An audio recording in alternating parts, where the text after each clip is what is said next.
चल रहा है दुनिया में, हर दूसरी खबर सोशल मीडिया पे गुजरात की है कि जी बड़ा कमाल हो रहा है गुजरात में। तो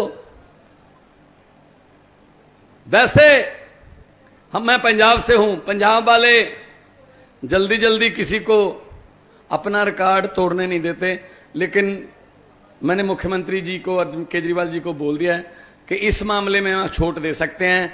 इतनी सीटें आए गुजरात में, इतनी सीटें आए कि दिल्ली और पंजाब दोनों का रिकॉर्ड टूट जाना चाहिए,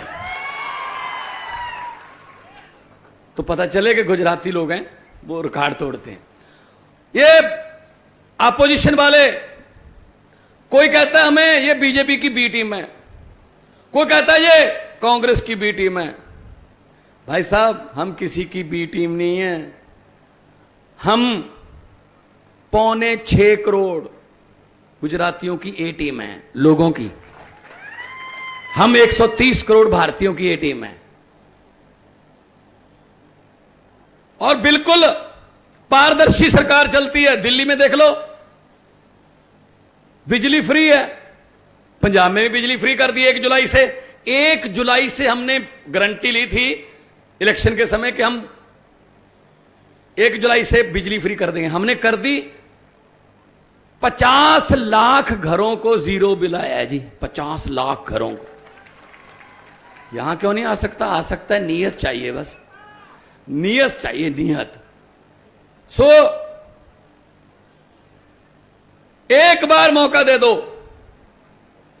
आम आदमी पार्टी वाले एक बार मौका मांगते हैं, बाद में लोग किसी और को मौका ही नहीं देते। चाहे बीजेपी से पूछ लो दिल्ली में, कांग्रेस से पूछ लो दिल्ली में, 0 एमएलए, कोई भी एमएलए नहीं है कांग्रेस का दिल्ली में। 15 में भी कोई नहीं था, 20 में भी कोई नहीं है, और जो हैं यहां पे मेरे ख्याल में 20-22 तो बीजेपी में चले गए कांग्रेस वाले। वो तो मैंने, एक लड़का मुझे मिला गुजरात से, मैंने कहा जी गुजरात वालों को क्या चाहिए? वो कहता जी मान साहब गुजरात वालों को परिवर्तन चाहिए, चेंज चाहिए। मैंने कहा चेंज कौन है? बोले जी चेंज है आम आदमी पार्टी। मैंने कहा कांग्रेस? कहता कांग्रेस चेंज नहीं है, कांग्रेस तो एक्सचेंज है बस। वो तो किसी के कम हो गए, 4 इधर ले जाओ, 5 इधर ले जाओ। वो तो दफ्तर खोल रखा है, बाहर लिख रखा है कि यहां लोगों द्वारा चुने हुए विधायक सस्ते रेटों पर बेचे जाते हैं। कभी गोवा में चले गए 8, कभी कहां चले गए 5। तो उनको कोई परवाह नहीं, कांग्रेस तो आ ही नहीं रही यहां पे, कांग्रेस तो आ ही नहीं रही इलेक्शन के लिए, कि उनको पता चल गया कि हमने लोगों का दिल तोड़ा है, कौन सा मुंह लेके जाएंगे। अभी मोरवा विधानसभा में हम आए हैं, और इतनी बड़ी संख्या में आपका आना दिल खुश हो जाता है जी। और पंजाब से बहुत से लोग यहां पे भी रहते हैं, गुजरात में काम भी करते हैं। उन्होंने भी मुझे बताते रहते हैं, वो ट्रक वाले भी आते हैं, वो कांडला पोर्ट पे आते हैं, मुंड्रा पोर्ट पे आते हैं, वो भी कहते हैं जी ढाबे पे भी बातें यही चल रही थी कि इस बार झाड़ू चलेगा, झाड़ू चलेगा। हमारा तो चुनाव चिन्ह इतना अच्छा है कि जो झाड़ू है वो करता ही सफाई है। तो मुझे एक पत्रकारों ने पूछा आपने ये बीजेपी की आंधी कैसे रोक दी? मैंने कहा कौन सी आंधी? कहते जो आंधी आई थी जो देश में, वो कैसे रोक दी दिल्ली और पंजाब में? मैंने कहा जी उनका चुनाव चिन्ह क्या है? बोले कमल का फूल। मैंने कहा जी हमारा क्या है? बोले झाड़ू। मैंने कहा जी कमल का फूल कहाँ उगता है? बोले जी कीचड़ में। मैंने झाड़ू क्या करता है? कहते जी कीचड़ की सफाई। मैंने कहा हमने झाड़ू से कीचड़ की सफाई कर दी, कमल उगा ही नहीं, कमल उगा ही नहीं पंजाब और दिल्ली में। ऐसे तुम कर दो यहां पे। हमने कोई रजिस्ट्री थोड़ी करवा रखी है इनकी, हमने कोई लिख के थोड़ी दे रखा है इनको कि जी तुमने लूटना है, लूटना है। ईमानदार सरकार लेके आओ। 75 साल हो गए आजाद हुए देश को, अभी तक इनसे पानी नहीं पहुंचा घरों में। अभी तक अमेरिका वाले मंगल ग्रह पर प्लाट काटने की योजना बना रहे हैं, हम सीवरेज में घुसे हुए हैं अभी भी। हमें कुछ आगे बढ़ने ही नहीं देते, हमारे बच्चे को पढ़ने ही नहीं देते। इनको पता है अगर गरीब के बच्चे पढ़ गए वो अफसर बन जाएंगे और घर की गरीबी खत्म कर देंगे। और घर की गरीबी खत्म हो गई तो नेताओं के घर के सामने कौन जाएगा लाइन लगा के खड़े होकर हाथ बांधकर? लेकिन हम कर रहे हैं स्कूलों की बात, हम कर रहे हैं अच्छी शिक्षा की बात, हम कर रहे हैं मोहल्ला क्लिनिकों की बात, हम अच्छे हॉस्पिटलों की बात, इंफ्रास्ट्रक्चर की बात, और ये कर रहे हैं नफरत की बातें। हम वो नफरत वाले नहीं जी, हम तो आम घरों से आए हैं। मैं एक टीचर का बेटा हूं, मेरे पिताजी स्कूल में पढ़ाते थे, और पंजाब में 92 एमएलए हैं हमारे पास, 117 में से 92 में से 82 एमएलए पहली बार बने हैं, सिर्फ पहली बार 82 यंग लड़के लड़कियां 27, 28, 29 साल के जो हैं वो हमारे एमएलए बने हैं, मंत्री बने हैं। क्या बात है, आपके बच्चे हम चेयरमैन नहीं बन सकते क्या? उनको कुर्सी पे बैठना नहीं आता? आपके बच्चे मंत्री नहीं बन सकते? उनको गाड़ी में बैठना नहीं आता क्या? ना, हम लोग तो मुर्दाबाद के नारे लगाने के लिए रखे हुए हैं। जनता तो बस इधर ले जाओ, इधर ले जाओ। अंग्रेज अभी शर्मिंदा हैं, जो अंग्रेज आए 200 साल हमें लूट कर गए, वो शर्मिंदा हैं कि हमने 200 साल में इतना नहीं लूटा था जितना 2 साल में भारतीय खुद को ही लूट लेते हैं नेता लोग हमें। भ्रष्टाचारियों को मैं कहना चाहता हूं, जितने मर्जी इकट्ठे कर लो पैसे, हीरे मोती, मगर ख्याल इतना रहे कफन पे जेब नहीं होती, सब कुछ यहीं रह जाता है, सब कुछ नहीं लेके जाएगा साथ कोई।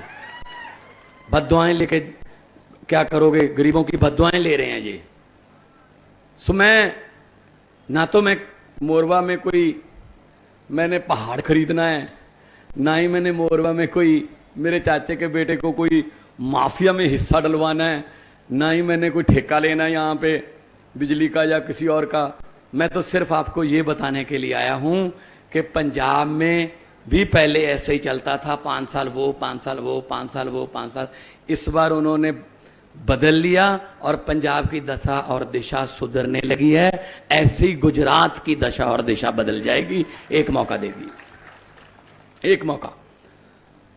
तो और ये हमें इनका घबराने का देखो किस लेवल पर घबराए हुए हैं। हमें रैली के लिए, जनसभा के लिए जगह नहीं देते। अगर हम जगह ले कैंसिल करवा देते हैं तो ये कहते हैं यहां नहीं करो, यहां ना करो। भाई दरियाओं को थोड़ी रोक लोगे? हम तो जहां चले जाएंगे भाई, हम तो छोटी सी स्टेज लगा के भी बोल लेंगे। बोलना तो सच ही है, सच बोलने का एक ही फायदा होता है, उसको एक बार बोलकर दोबारा याद नहीं रखना पड़ता। जहां बोलोगे सच ही बोलोगे। तो उनको लगता है हम इनकी रैलियां कैंसिल करा देंगे, इनका गाड़ियां रोक लेंगे, पुलिस से ये करा देंगे, वो करा देंगे। मैं पुलिस वालों को भी कहना चाहता हूं, मुझे तो ये पता चला यहाँ पुलिस वाले भी कॉन्ट्रैक्ट पे हैं, पुलिस वाले भी पक्की नौकरी पे नहीं हैं। तो भाई हमारे यहाँ तो बहुत तनख्वाह बहुत है, यहाँ सबसे कम तनख्वाह यहाँ मिलती है पुलिस वालों को। हमारे यहाँ 70-70, 80-80 हजार मिलती है। अभी 14, 15, 16 अक्टूबर को हमने भर्ती की है कांस्टेबल, सब इंस्पेक्टर और एएसआई की, और पेपर हुआ है, और पेपर अभी उसका रिजल्ट आएगा। मजाल है एक भी पेपर हमारा फूट जाए, ना दिल्ली में ना पंजाब में पेपर नहीं फूटते। यहां पे कोई एक भी पेपर बता दो जो ना फूटा हो। और मुझे एक नौजवान मिला, रोने लगा वो, जी पेपर फूटने वाला काम बंद करवा दो क्योंकि पेपर फूटा सपना टूटा। कहता अब पढ़ाई की तरफ, किताब की तरफ देखने को दिल नहीं कर रहा। इतना पढ़ा था मैं कि मतलब मैं आऊंगा, मैं घर की गरीबी बदल देगी ये किताब मेरी, लेकिन रोने लगा। कहता जी पेपर फूट गया, बड़े बड़े जो लोग हैं वो चुने जाते हैं, क्या करें। तो इसलिए मैं कहना चाहता हूं, एक भी इन्होंने चीज नहीं छोड़ी जहां भी लूट ना मचाई हो। तो इस लूट को बंद करना है तो उसके लिए झाड़ू है, और इनके पास पैसे बहुत हैं, बहुत पैसे हैं इनके पास, आप ही के लूटे हुए हैं। ये आएंगे आपके पास, अभी आने वाले दिनों में आएंगे और आपको कुछ ऑफर करेंगे पैसे वैसे।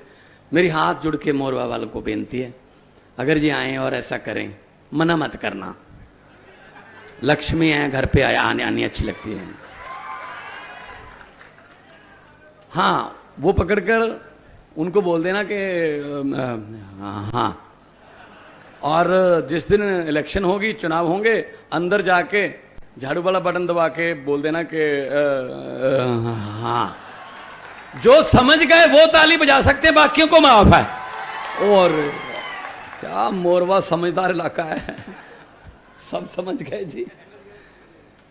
इनके घरों के पास जाते हैं हम अपना काम लेके, इनके महलों के आगे जाते हैं, पानी चाय की बात छोड़ो, इनके दरवाजे भी नहीं खुलते।